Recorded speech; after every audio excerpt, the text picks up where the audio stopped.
बिस्मिल्लाहिर्रहमानिर्रहीम। अस्सलाम वालेकुम दोस्तों, उम्मीद करता हूँ आप सब खैरियत से होंगे।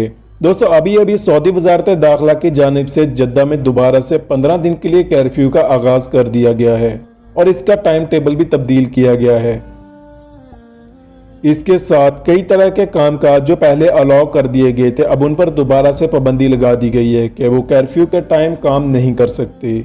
आपको बताते चलें, इस कर्फ्यू का आगाज़ 6 जून से होगा और ये कर्फ्यू 15 दिन के लिए लगाया गया है, यानी इसका अख्ताम 20 जून को होगा। दोस्तों इस पाबंदी के अंदर जो टाइम होगा वो दोपहर 3 बजे से सुबह 6 बजे तक का होगा, यानी कि दोपहर 3 बजे से सुबह 6 बजे तक आप बाहर नहीं जा सकते। इस कर्फ्यू टाइम में कोई भी गैर ज़रूरी तौर पर बाहर नहीं निकल सकता। कर्फ्यू पास के बिना अगर आप बाहर जाते हैं तो आपको जुर्माना होगा। जद्दा सिटी में तमाम तर मसाजिद को दोबारा से बंद कर दिया गया है। इस कर्फ्यू में दोपहर 3 बजे के बाद तमाम तर दफातर वगैरह भी बंद रहेंगे।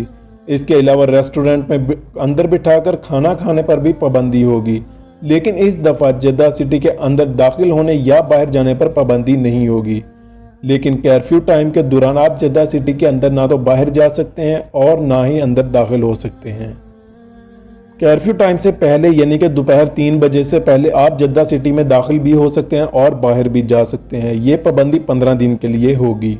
अब यही लग रहा है कि अगली पाबंदी रियाद पर लग सकती है, क्योंकि रियाद में भी बहुत से केस सामने आ रहे हैं। अल्लाह पाक से दुआ है कि अल्लाह पाक हमें कोरोना जैसी इस वबा से बचाए, और ये सब आपके हाथ में भी है। हमें चाहिए कि एहतियाती तदाबीर को अपनाएं, सोशल डिस्टेंस रखें, हाथ मिलाने से गुरेज करें और अपने हाथों को बार बार धोएं। इसके अलावा ज़रूरत के टाइम ही बाहर निकले। तो दोस्तों ये थी आज की अपडेट जो आपके साथ शेयर की। आपसे रिक्वेस्ट है कि इस वीडियो को ज़्यादा से ज़्यादा शेयर करें ताकि दूसरों को भी इंफॉर्मेशन मिल सके। और अगर अभी तक आपने हमारे चैनल को सब्सक्राइब नहीं किया तो जल्दी से कर लें। साथ में लगे बेल आइकॉन के बटन पर भी लाजमी क्लिक करें ताकि हमारी आने वाली नेक्स्ट नई वीडियो का नोटिफिकेशन भी आपको मिल सके।